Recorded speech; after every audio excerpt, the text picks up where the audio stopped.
Hello everyone. Welcome back to the Wacko Profile Podcast. My name is Imran.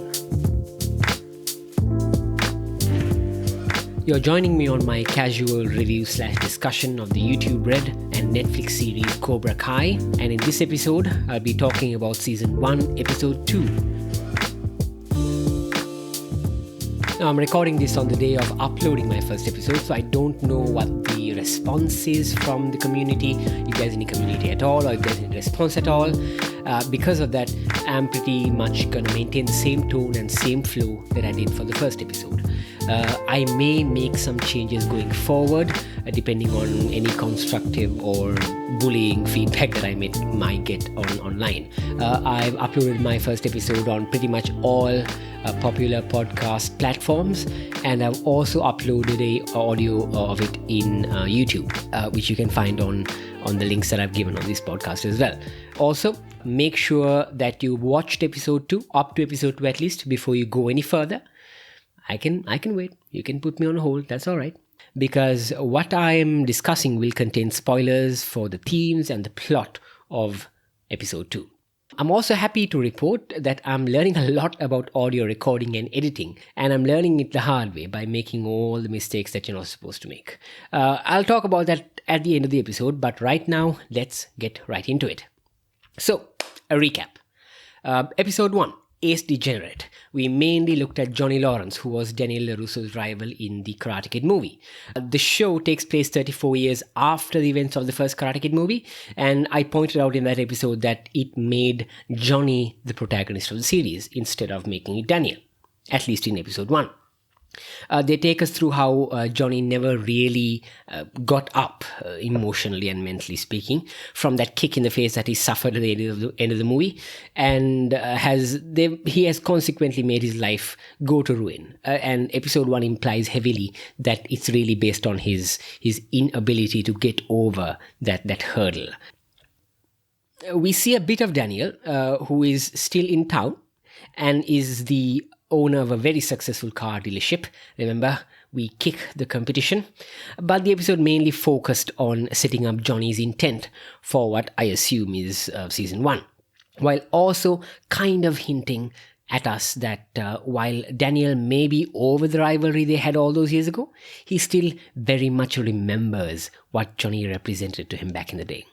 We're also introduced to a new character, Miguel, who I argued was the modern kind of version of Daniel. He's bullied by some obnoxious asshats, he's Johnny's neighbor, and he basically is one of the catalysts that I spoke about in episode 1 as to why Johnny kind of gets back into the game. As you remember, Johnny had that very questionable confrontation with those teenage, not adult asshats, resulting in him getting a pepper spray on the face and also tossed in jail for the night. Also, in that episode, Johnny experiences a hit and run, kind of, where his car is basically damaged, and we find out when he takes it to service, or when his car is taken to be repaired, we find out that Daniel's daughter, and Johnny also finds out along with us, that Daniel's daughter was one of the 3 girls who were in the SUV that caused the accident. And I also highlighted that at the end of episode 1, Johnny's intentions for doing what he's doing, for restarting the Cobra Kai dojo, was not a pure intention. It was not hope. It was not really about kind of redeeming yourself, really. He started it, I argued, out of spite. Because episode 1 really sets up why he feels that he needs to do this. And I opinionated that that's an interesting thing to watch. And I maintained that on episode 2. So yeah, that is a very brief recap of episode 1. Let's get into episode 2. So, episode 2, Strike First. I just watched it last night and I rewatched it this morning.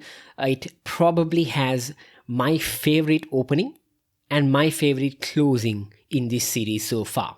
Now, this is not saying much because I'm only 2 episodes in right now, but man, that opening is incredible. So let me set it up for you. Now remember, this podcast is not really about looking at the episode beat by beat. I'm not going to talk about every single part of the episode and analyze it.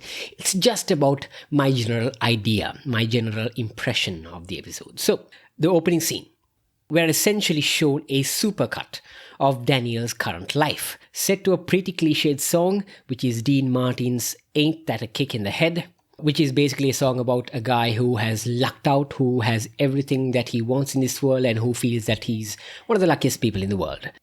And that's the implication that we're getting when we have a look at Daniel as well. We see that he's happily married, he has 2 wonderful kids, he seems to be a great husband and a great dad, he's happy and liked at work, his wife works with him, and he drives arguably a successful man's car, a pretty cool looking Audi. So yeah, the opening scene is really about kind of a supercut of Daniel's typical day, I suppose, and we see that he's quite happy with what he has until the end of that opening. The opening scene ends with Daniel kind of casually stuck in traffic on his way back from his Dean Martin supercut great day in his really, really good car, the Audi, and he kind of glances to the left while stuck in traffic. And he sees the Cobra Kai dojo at a strip mall. He sees the logo, basically. And there's this immediate change in Daniel's demeanor. And let me tell you, the actor, who is the same guy who played Daniel in the 1984 movie, Ralph Macchio, I hope I'm pronouncing that last name right, he does an amazing job in communicating just how much of an impact that sign makes on him. Obviously, the acting alone is not enough, I suppose, so we are very helpfully shown a visual flashback into Daniel's past, showing how the mere sight of the dojo brings back all that trauma that I suppose he's been having inside of his head and inside of his heart. So it's a really, really good way to set up that, yeah, Daniel is a very happy guy. Daniel is a very successful guy. He likes what he's doing right now. He likes where he's at. But he still remembers, he still very much has a very bad impression on Cobra Kai. So the flashback I was talking about, it shows Johnny Lawrence in his prime, it shows Daniel getting beaten up, it shows him being humiliated. So he still remembers and he still resents it, which is an interesting kind of look. So strike first, after that amazing opening scene, there's a bunch of things really, really well. Firstly, it gives us a lot of context on the type of person Daniel has grown up to be, in terms of what kind of husband and father he is, like I said, his relationship with his children, and how he remembers his past. Just like episode 1 was kind of Johnny's sob story, episode 2 is pretty much Daniel's victory lap in terms of how he succeeded financially and personally in life. The best part of this is that Daniel is still a very likable dude. This was one part of what made the Karate Kid movies so great to watch. Yeah, Mr. Miyagi was awesome, but we would not have given 2 shits about whether the main character succeeds or not, whether Daniel won or not.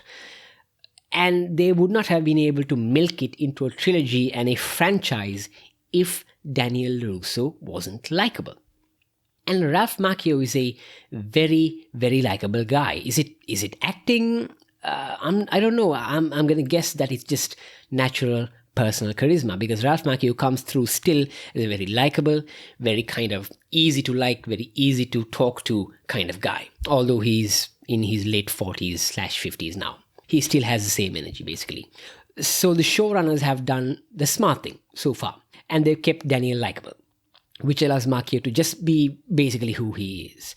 He's kind of Daniel is kind of a pillar of the community, is shown as well off, but still very, very grounded. He's kind of not a middle income kind of guy. He's a above middle income kind of guy, but he's not pretentious. He's not kind of a prudy rich dude. He's still very likable and still very grounded. And he seems to have a very amicable relationship with the community, with his wife, and as much as you can with his children. They behave like, when it comes to him and his wife, they behave like very mature, well-adjusted adults, which I like. So no unnecessary conflict so far. We'll talk a bit about what conflict is and what I think unnecessary conflict is later as well. Now, I did mention that they show Daniel's relationship with his children, but for the intent of the episode, we primarily see his relationship with his daughter. There's this funny little bit that happens with his son Anthony, who I think is about 11 or 12. He's a bit of an entitled little dude, but they don't really extend on that. They kind of use it for comedic effect, kind of. The main thing we see is Daniel's relationship with his daughter, Samantha. She appears to be around the same age that he was in the first movie, and she's going through her own little change where she's now hanging out with the popular kids in school as opposed to her old friends. So her old friends are represented by this nerdy girl who is called, I think, Aisha. The LaRussos, the parents, Daniel and his wife, meets Aisha at this kind of get-together, at this kind of social gathering. So it appears that Samantha has stopped hanging out with Aisha and is now kind of with the popular crowd. Speaking of this popular crowd, this trio of girls that Samantha hangs out with, they're basically a parody of the Mean Girls, with the leader of the pack giving off major Regina George vibes. If you don't know Regina George, she was the Mean Girls character played by Rachel McAdams. And it's basically kind of that, right down to the look, the behavior, the hair, and all that. They are your run-of-the-mill popular girl, air quote, characters who sit at the popular table, make fun of the nerd at the nerd table, the usual. Samantha seems a little out of place there, but she clearly wants to fit in. And part of the reason that she wants to fit in, aside from wanting to be popular, and this is another cliche from 1,000,001 teen movies, is that she has a bit of a crush on this popular dude with possibly the douchiest name I've heard in a while, Kyler. That's Kyler, Kyler. And it's no coincidence that the name sounds douchey either. Kyler is basically the leader of the bunch of asshats that were beating up on Miguel on episode 1. The dude who went up against Johnny and got beat down and almost got kind of knocked out, I suppose, if the police had not intervened. And he sports a bruised eye and knuckles in this episode as a souvenir that Johnny gave him. We've seen it before. The essentially good, kind-hearted girl falls for the douche. This episode hints at where it can go in the future, and I can't say I'm really looking forward to that kind of little cliche to be played out, but it would be interesting to see Samantha try and balance her good girl character, because she is essentially shown as good. She does have the same air of goodness that Ralph Macchio has, that her father, Daniel LaRusso, has, which I suppose they're implying that she got it from him. But like I said, it'll be really interesting to see Samantha balance her good girl character with trying to justify the douchiness of her girlfriends and of Kyler.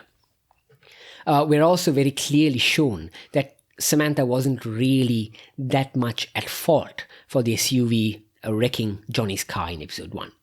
Because Regina George, I don't remember the girl's name, but yeah, Regina George was the one who was driving, and this episode shows that she had lied to her father to say that they had hit a deer. In terms of Daniel's relationship with his daughter, we see that he had taught her karate, so she knows how to defend herself. She kind of proclaims in one scene that she is a LaRusso, so he does not need to worry about her. So it is implied that Samantha is very competent in karate. We also kind of see that Daniel still very, very fondly remembers Miyagi. Most likely the character Miyagi is dead because the actor is dead. And I think it's very good going forward to kind of focus instead on Daniel and Johnny and that entire melodrama. Right. Secondly, the episode gives us a bit of an insight into Miguel. There is this hilarious scene between him and Johnny during their first practice session, because the episode shows a bunch of practice sessions, I suppose, if you could call it. Mainly the hilarity is driven by how polite Miguel is, as opposed to how gruff, slightly racist and sexist, and how out of touch Johnny is. It's fun to watch and shouldn't be taken too seriously. They're kind of like the bizarro Daniel and Mr. Miyagi. They go through the same motions where Miguel is tasked with cleaning everything from the windows of the dojo to the toilet, which also leads to the scene that you might have seen in the trailer, where Miguel asks if there is any particular way that Johnny wants him to clean the window, in a very tongue-in-cheek nod to the classics. These scenes help in building the characters' relationship and also gives us more insight into each of them. For example, we find out that Miguel didn't really know his father, and also almost in the same scene, we see that Johnny has a kid of his own who is, I think, Miguel's age, and who, to put it lightly, is not in good terms with Johnny, because he gets a call from a school principal or a guidance counselor of sorts about a Robert Keane, who we find out is his son. So it's kind of obvious what they're implying here. Johnny doesn't really know his son, and Miguel doesn't really know his father, so 1 + 1 = 2. So we'll see where it goes. Johnny also tries to teach Miguel to be more assertive and more violent, more or less. So to add to what I spoke about Johnny in episode 1, this really solidifies what I thought about Cobra Kai. They were Johnny's life, essentially. He likes and liked Cobra Kai as much as Daniel resented and detests it. The show doesn't really throw it in your face that often, at least not yet, to its credit, but it's very interesting to think about how one symbol, the Cobra Kai logo, one name, can mean something so different to two characters. Even if you haven't watched the movies, those scenes really communicate those emotions pretty well. But I think you would be served very well if you were a 80s or 90s kid, and if you did live through the Karate Kid, if, for example, Daniel was a crush of yours. A lot of my friends have confessed that as well. So these scenes do a lot of kind of referencing to make sure that the original fan base, the fan base who were fans of the movies, are not alienated, while also keeping it interesting enough to really to capture and keep new viewers' interests. Now, all of these factors work together to bring us to the final scene of the episode, which, from a melodrama standpoint, is incredible. Now, remember I told you, Cobra Kai is not high art, it's not drama, nor is it trying to be. It's very cheesy and it's very fun, and it sticks with that theme. Daniel finds out that Johnny beat up his daughter's friend, the ridiculously named Kyla. And Daniel confronts Johnny at night in the Cobra Kai dojo because of this. This scene, the final scene of the episode, is great from beginning to end, because it feels like it was ripped right out of an 80s movie. The tone, the dialogue, everything is done in a way that implies this cool 80s back alley confrontation, and it all does exactly what it is supposed to do. I personally connected this scene to the one in the movie where Miyagi pays a visit to the Cobra Kai to confront the sensei of the dojo, with one key difference. Where in the movie I was unquestionably rooting for Miyagi and Daniel, I was split right down the middle in this part of the show, because I knew and understood Johnny, and I knew and understood Daniel. I wanted them to come to blows, but I didn't want either of them to lose. Once again, Ralph Macchio's acting is very, very well done. You can see him almost physically recoil from the Cobra Kai logo in the wall to the right side as he walks in. He stays close to the door while he and Johnny have their little verbal back and forth, while Johnny is already in the sparring mat. Daniel then walks onto the sparring mat as a response to a challenge from Johnny, who stands his ground. Johnny stays true to his character now and is pretty much ready to throw down then and there. Daniel, who remember is a well-adjusted adult, stays true to his character and chooses to not end things in a punch-up, and walks away after a clear verbal warning. And that absolute A-grade ending gets a cherry on top because the scene continues. The camera follows Daniel, who has delivered his warning and is now getting into his car, while another camera also shows us Johnny's perspective as he keeps an eye on Daniel from inside the dojo. I don't know if the pair of former rivals can see each other through the glass windows of the dojo, but there's a moment when their eyes seem to meet, while Johnny indignantly watches and Daniel impatiently starts his car, and there's a beat where nothing happens and they kind of look at each other, or it's implied that they look at each other, and then they both crack a smile. Daniel first and Johnny second, followed by this badass music riff. The message seems to be crystal clear. The rivalry is back on. And that's the end of the episode. Now, a few things that I would like to touch on. Number one, I'm very happy that the show doesn't so far seem to be relying on unnecessary conflict.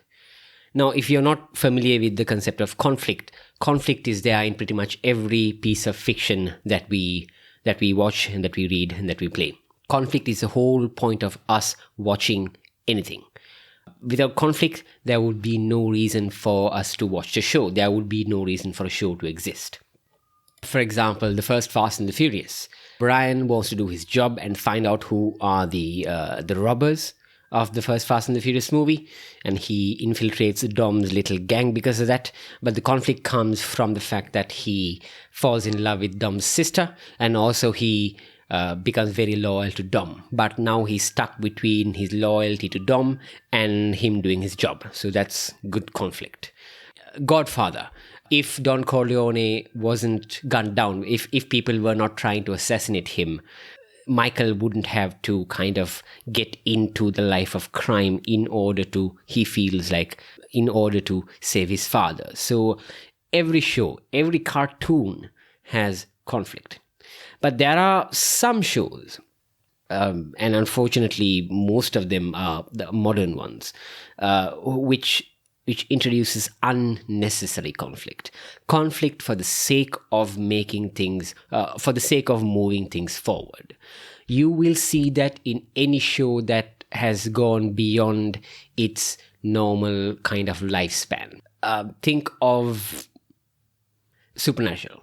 Now, Supernatural, when it started off, was an amazing series, but as it went on, you kind of realize that, okay, they're kind of stretching it out. They're introducing new unnecessary conflict. Satan's involved, so on and so on, for the sake of kind of keeping the show going. And that falls into the category, at least for me, of unnecessary conflict. And it kind of wears you down.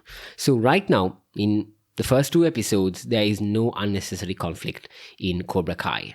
There was an opportunity to kind of introduce that kind of conflict. For example, in episode 2, when Daniel finds out through Kyler that Johnny had basically beaten them up, Kyler and them. Kyler is obviously not honest with Daniel. Kyler kind of excludes the part where he was bullying a kid when Johnny intervened. So when Daniel confronted Johnny in his dojo, it would have been very easy for the show to not mention the fact about Kyler at all and just move on to this part, this thing setting up their rivalry. But the show doesn't do that. Johnny addresses it immediately. Johnny says, you know what, I was only doing that because your daughter's friends were wailing on this kid that was half of their size. So that conflict is resolved immediately. There's no needless kind of extension of that for the sake of drama. The only point where they don't address yet, and I'm assuming that Johnny's kind of keeping his cards close to his chest, is the point where Daniel's daughter was involved in wrecking Johnny's car. That part has not been brought to Daniel's attention as yet. And I hope they don't kind of keep it or overdo it, or they don't kind of draw it out for the sake of unnecessary drama. But right now it seems like Johnny's kind of keeping it close to his chest. So that's good. A second point. Johnny seems to be in his element when he's practicing karate and when he's confronting these weird melodramas in his dojo. More so than he was being a makeshift kind of mechanic kind of guy that they showed him trying to be in episode 1. Now, as successful and as happy as Daniel is, the ending of this episode really implies that Daniel seems to be happy in that kind of role as well.